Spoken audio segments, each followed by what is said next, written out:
ഉരുളെടുത്ത മുണ്ടക്കൈയും ചൂരൽമലയും 20 കിലോമീറ്ററിനപ്പുറം കൽപ്പറ്റയിലെ Elston എസ്റ്റേറ്റിൽ പുനർജനിക്കാൻ പോവുകയാണ്. പ്രിയപ്പെട്ടതൊക്കെ നഷ്ടപ്പെട്ട് ദുരന്തത്തെ അതിജീവിച്ചവർക്ക് കേരളത്തിന്റെ കരുതൽ ഒരുങ്ങുന്നു. എൽസ്റ്റൺ എസ്റ്റേറ്റിൽ പുനരധിവാസ ടൗൺഷിപ്പിന് മുഖ്യമന്ത്രി പിണറായി വിജയൻ അല്പസമയത്തിനകം തറക്കല്ലിടും. 7 മാസത്തിനു ശേഷം എൽസ്റ്റൺ എസ്റ്റേറ്റിൽ സ്നേഹഭവനങ്ങൾ ഉയരുകയും ചെയ്യും. വേദിയിൽ നിന്ന് ദുരന്തബാധിതർക്കൊപ്പം സുർജിത് അയ്യപ്പത്തും തറക്കല്ലിടുന്ന സ്ഥലത്തു നിന്ന് സമീർ സി മുഹമ്മദും ചേരുന്നുണ്ട്. ആദ്യം സുർജിത് അയ്യപ്പത്തിലേക്ക് പോകാം. Surjit, good evening Surjit. അപ്പോൾ അങ്ങനെ കാത്തിരുന്ന ആ നിമിഷം അത് വന്നിരിക്കുകയാണ്.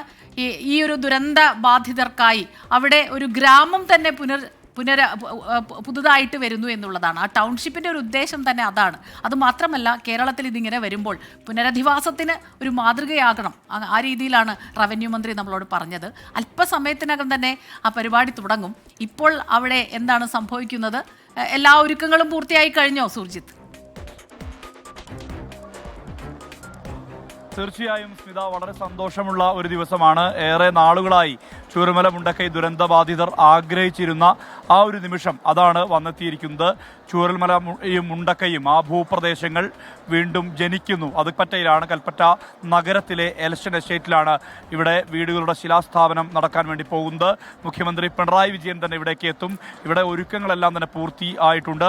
ഇവിടെ ഈ കാണുന്നവരെല്ലാം തന്നെ ഈ ദുരന്ത മേഖലയിൽ ഉൾപ്പെട്ട മനുഷ്യരാണ്. പലയിടങ്ങളിലേക്ക് ചിതറി താമസിക്കേണ്ടി വന്നവർ, ഉറ്റവരെ നഷ്ടപ്പെട്ടവർ, സ്വന്തം സ്വത്തും ഭൂമിയും എല്ലാം തന്നെ നഷ്ടപ്പെട്ട മനുഷ്യർ, വീടുകൾ നഷ്ടപ്പെട്ട മനുഷ്യർ, അവരാണ് ഇവിടെ ഒത്തുചേർന്നിരിക്കുന്നത്. ഇവരെ സംബന്ധിച്ചിടത്തോളം ഏറ്റവും ഒരു പ്രധാനപ്പെട്ട ഈ ദുരന്താനന്തരം ഒരു പ്രധാനപ്പെട്ട ഒരു കാര്യം നടക്കുന്നു എന്നുള്ളതാണ് ഏറ്റവും പ്രധാനപ്പെട്ട കാര്യം. എന്തായാലും 64 ഹെക്ടർ ഭൂമിയിലാണ് സ്നേഹഭവനങ്ങൾ ഒരുങ്ങുന്നത്. അത് ടൗൺഷിപ്പ് മാതൃകയിൽ ഒരു കമ്മ്യൂണിറ്റി സ്വഭാവത്തിലാണ് ഈ നിർമ്മാണങ്ങൾ നടക്കാൻ വേണ്ടി പോകുന്നത്.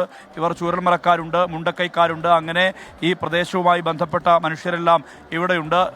ചൂരൽമലയായിരുന്നു വീട് അല്ലേ? അത് എന്താണ് ഈ നിമിഷത്തിൽ പങ്കുവെക്കാൻ? വളരെ നല്ല സന്തോഷം. ഇത്രയും സർക്കാർ വൈകിയാണെങ്കിൽ ഇങ്ങനെ തീരുമാനത്തിൽ വന്നതിലുള്ള സന്തോഷം അതേ ഉള്ളൂ. വീട് പോയിട്ടില്ല. വീടിൻ്റെ മുകളിലുണ്ടായിരുന്നു. വെള്ളമൊക്കെ വന്ന് കയറി വീടൊക്കെ ഒന്നും നശിച്ചില്ല. 1-2 വാതിലൊക്കെ പോയി. അതൊക്കെ നന്നാക്കി വെച്ചിരുന്നു. അവിടെ തന്നെ ഇപ്പോൾ മറ്റേ നോഗോൺസ് ഏരിയ സോൺ ഏരിയ അല്ല പോകാൻ പറ്റാത്ത ഏരിയ. എവിടെയായിരുന്നു വീട്? നമ്മുടെ സ്കൂളിൻ്റെ തൊട്ടടുത്തുള്ള വീട്. അവിടെ 2 നില ബിൽഡിംഗ് നിൽക്കുന്നുണ്ടാവും. ആ വീട് നമ്മളതാണ്. അപ്പോൾ അതിൻ്റെ മുകളിൽ അത് ഫുള്ളായിട്ട് പൊട്ടി ഒലിച്ച് വരുന്ന ഒരു 7 മണി വരെ അതിൻ്റെ മുകളിൽ നമ്മൾ 10-15 ആളുണ്ട്. എങ്ങനെ പടച്ചവനൊരു കാരണം കൊണ്ട് രക്ഷപ്പെട്ടു പോകുന്നു. ഇപ്പോൾ ഈ സമയം വലിയൊരു സന്തോഷം ഇല്ലെന്ന് വെച്ചാൽ എല്ലാവരും കൂടി കൂട്ടി ഒരുമിച്ച് കിട്ടുമല്ലോ, ഒരു വീട് ഒരുമിച്ച് കിട്ടും എന്നുള്ള സന്തോഷം സമാധാനമുണ്ട്. ഒരു ഗ്രാമം മൊത്തത്തിലങ്ങ് പോയി.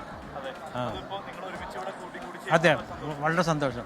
പോയി പല സ്ഥലത്തുമാണ് ഇപ്പോൾ ഉള്ളത്. അവരെല്ലാവരും കൂടി ഒരുമിച്ച് കൂടുതലും ഇതേമാതിരി ഒരുമിച്ച് താമസിക്കാനുള്ള സംവിധാനം കൂടി കിട്ടിക്കഴിഞ്ഞാൽ വളരെ നന്നാവും. സന്തോഷമാണ്. എവിടെയായിരുന്നു വീട്? മുണ്ടക്കൈ. പോയിട്ടില്ല, എൻ്റെ വീട് പോയില്ല, ചളി കയറിയിട്ടുള്ളൂ. എൻ്റെ താഴത്തെ വീട് പോയി. എങ്ങനെ എടുക്കാൻ? പോയി വരാം. അല്ല വീട് നമുക്ക് വേറെ വീട് പാസ്സായിട്ടുണ്ട്. അവിടെ താമസിക്കാൻ എന്തായാലുമില്ല. മുണ്ടക്കൈയിൽ ഒരു കുടുംബം പോലും താമസിക്കുന്നില്ലല്ലോ. ഒരുമിച്ച് കൂടുതൽ സന്തോഷമുണ്ട്. പിന്നെ ഞങ്ങൾ വീടിൻ്റെ സ്കെച്ചും പ്ലാനും കണ്ടപ്പോൾ നല്ല സന്തോഷമുണ്ട്. അങ്ങനത്തെ വീടാണെങ്കിൽ നമുക്ക് സന്തോഷം, ഹാപ്പിയാണ്.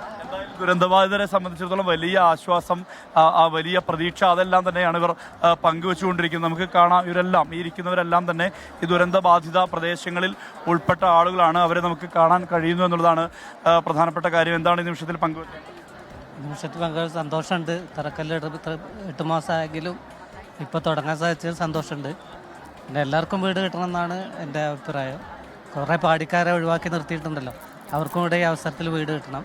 നമ്മളൊക്കെ 10-20 വർഷം സമ്പാദിച്ച് കെട്ടിയൊരു വീടായിരുന്നു. അത് ഒറ്റ രാത്രി കൊണ്ടാണ് ഇല്ലാതായത്. അതിൽ വിഷമമുണ്ട്. ഇനി എത്ര വീട് കിട്ടിയാലും നമ്മൾ അധ്വാനിച്ച് കെട്ടുന്നൊരു വീടിൻ്റെ സന്തോഷം ഉണ്ടാവില്ലല്ലോ.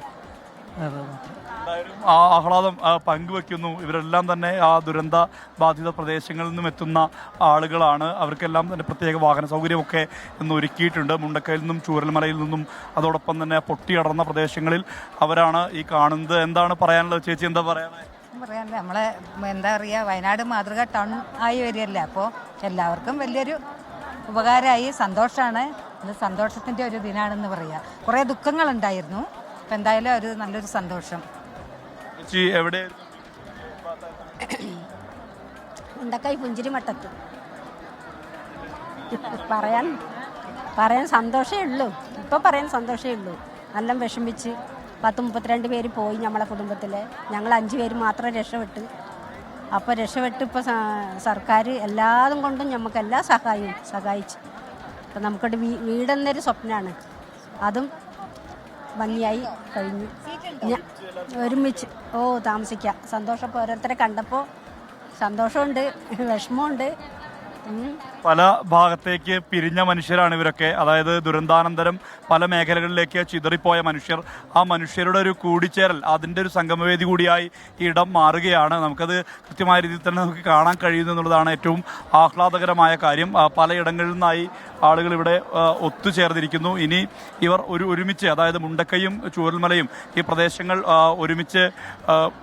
ഒരുമിച്ച് താമസിക്കുന്ന രീതിയിലേക്ക് കാര്യങ്ങൾ ആ ടൗൺഷിപ്പാണ് മാറുന്നത്. എന്താണ് പറയാനുള്ളത് ഈ സന്ദർഭത്തിൽ? വളരെയധികം സന്തോഷമുണ്ട്. അതുപോലെ തന്നെ കുറേ പേര് ദുരന്തബാധിതർ ഇനിയും നമ്മളെ ലിസ്റ്റിൽ വരാനുണ്ട്. അപ്പോൾ അവരെയും കൂടി കൂട്ടിച്ചേർത്താൽ നമുക്ക് വളരെയധികം സന്തോഷമുണ്ടാവും. വീട് വേഗം പെട്ടെന്ന് ആയി ഞങ്ങൾക്ക് അവിടേക്ക് താമസം മാറാനുള്ളൊരു കണ്ട് രാട്ടപ്പാടി പടവെട്ടിക്കുന്ന് അവരെയൊക്കെ നമ്മളെ സ്കൂളിൻ്റെ ഭാഗം തന്നെയാണ്, സ്കൂൾ റോഡിൻ്റെ ഭാഗം തന്നെയാണ്. അപ്പോൾ അവരെയും കൂടി ഉൾപ്പെടുത്തിയാൽ അവർക്ക് അവിടെ നിന്നും താമസിക്കാനും ഒരിക്കലും പറ്റൂല. അതാണ് ഇവർ പറയുന്നത്. അതായത് റാട്ടപ്പാടി, പടവെട്ടിക്കുന്ന്, സ്കൂൾ റോഡിന്റെ വില്ലേജ് റോഡിന്റെ ഒരു ഭാഗം, അട്ടമല ഉൾപ്പെടെയുള്ള പ്രദേശങ്ങളുണ്ട്. അവിടെ പാടികളുണ്ട്. തന്നെ മുണ്ടക്കൈ ചൂരൽമല പുനരുദ്ധാരണത്തിനുള്ള തറക്കല്ലിടാനായി മുഖ്യമന്ത്രി പിണറായി വിജയൻ അവിടേക്ക് എത്തിച്ചേരും. എല്ലാവരും ഓരോ അനുഭവങ്ങൾ അവിടെ പങ്കുവയ്ക്കുകയാണ്.